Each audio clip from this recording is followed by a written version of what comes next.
Hey everybody, welcome back to my channel. Today we are going to make vegan chocolate chip cookies, which is a super easy way to transition a regular recipe to a vegan recipe, and I'm going to show you how to do it. So here we go.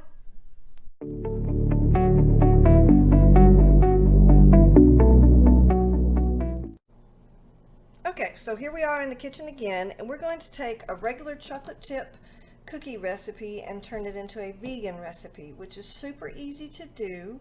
I'm going to link down below all of the ingredients and directions on how to do this recipe, just changing out a few things.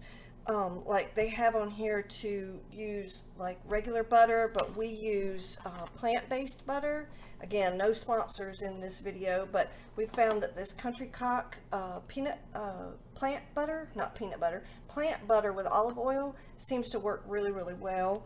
And then also it asks for 2 large eggs, which is the equivalent of one of these little 4-ounce individual applesauce packets that you kind of put in a lunchbox and stuff. And then the last thing is we use vegan chocolate chips, and Lily's is a great brand. I mean, they clearly put on their label that it is vegan, and it's dark chocolate baking chips. So that's what we use to make our recipes vegan. And basically what it's asked for me to do first is to combine flour and baking soda and salt in a separate bowl. I don't put salt in any of my baking recipes unless it's bread, so we've left the salt out of there.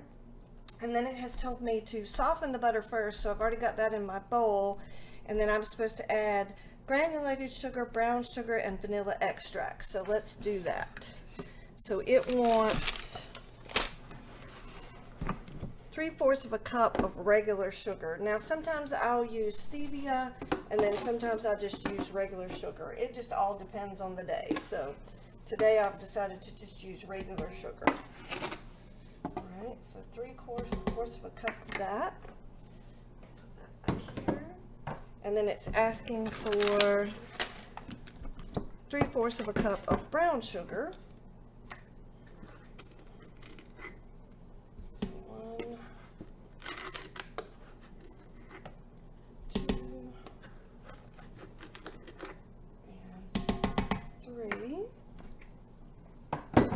And then it asks for, let's see, 1 teaspoon of vanilla extract. So we're going to put that in there. Okay. And then it's telling you that you need to just mix it up until it's all nice and creamy. And we will do that. I'll probably do that off camera because it's kind of noisy. Alright, I wanted to show you what it looks like. Basically said to beat it until it's creamy, so if you can just make sure that doesn't fall, but that's what it looks like when it's all nice and creamy. Let's put that back under there or we end up with a mess. And then now is when you would add the eggs. So I'm going to add in my applesauce. And this little cup is the equivalent of 2 eggs. Sometimes I'll put it in if it asks for 1 egg, if I just want everything to be really nice and wet. And then sometimes if it asks for 2 eggs, I'll just put 1 of those in there. So we're going to beat that until it's blended in really well. All right, now is when you would blend in the flour mixture.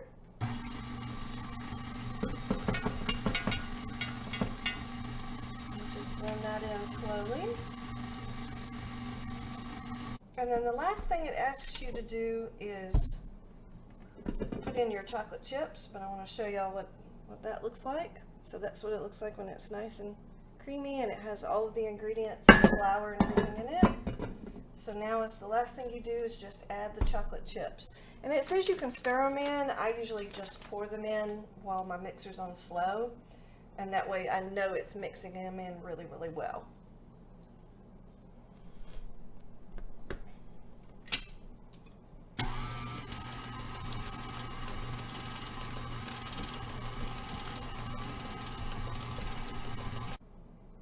Alright, so then the last thing I like to do at the end of my recipe is just go through and make sure that everything is mixed in good. I just take a regular little small spatula and just slide through and make sure that everything's mixed at the bottom. These KitchenAid mixers do mix fabulously, so I don't think you'll have a problem, but I just like to make sure that everything's mixed in really well. And then for chocolate chip cookies, I usually have a problem with mine spreading out a lot. So I like to refrigerate my dough for a little while before I actually bake them. So we're going to stick this in the refrigerator for probably about an hour and just let it chill and let everything kind of solidify a little bit, so that when I go to bake them, they won't spread out too much. They'll stay nice compact cookies. So let's stick this in the fridge for about an hour, and then we'll come back and make some chocolate chip cookies. All right, so we let our cookie dough sit in the fridge for a while, and you see it's a lot more firmed up, which keep reading that that's supposed to help your cookies from spreading out when you go to cook them. Right now we're preheating the oven for 375 degrees Fahrenheit. And then basically what you want to do is just get a little ball of the cookie dough and put it down on your cookie sheet. I try not to get too much because it makes more cookies, and you don't want them to be really close together.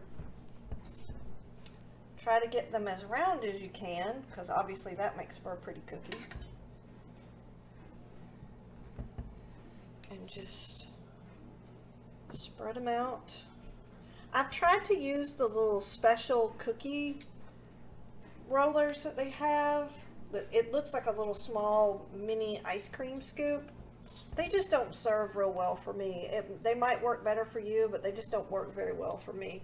I have just found that I'm just better with just using 2 spoons, and I'm just using little regular teaspoons.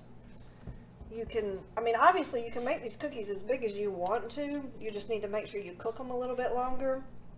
This recipe says to cook them for about 8 to 10 minutes, but if you want to make some monster cookies, then you can certainly cook them for longer until they set all the way.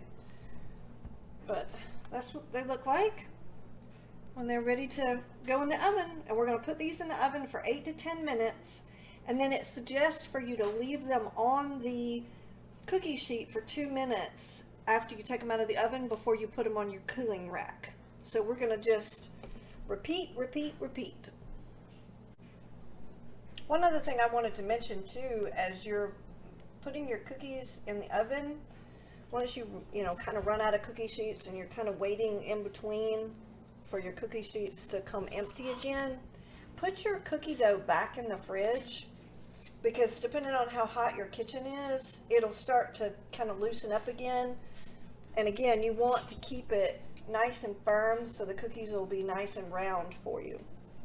So just pop it back in the fridge in between while you're waiting for your cookie sheets to come free again, and it'll keep them nice and firm. And I'll show you in just a minute what they look like when they come out of the oven. So we cooked them in the oven on 375 for 8 to 10 minutes, and I have a really old oven, so it sometimes depends on what the timing will be. You just kind of have to watch them and gauge them. Then you let them sit on the cookie sheet for 2 minutes, and then what we're going to do right now is gently take them off. They're still going to be really soft, so you just want to be kind of gentle about it. You can let them sit there longer if you'd like. I like to let them kind of crisp up a little bit more once they've reached the cooling rack, because I like my cookies to be a little bit on the softer side. You do have to be careful with a few of them, because they'll still be a little bit on the mushy side. So if you squash them, they're going to turn into like little sandwiches. And then you just put them on your cooling rack and let them sit there until they're cool. And then you just keep repeating. Just keep doing this until you've gone through all of your cookie dough. That's all you have to do. So there you have it. These are vegan chocolate chip cookies. It made a ton of them, but I wanted you to see the finished product. I hope you enjoyed this recipe. Please like and subscribe, and put any comments or questions that you have down below. I'll make sure to put the recipe down in the description box so that you'll see everything that I used, and I hope you enjoyed. Catch you next time.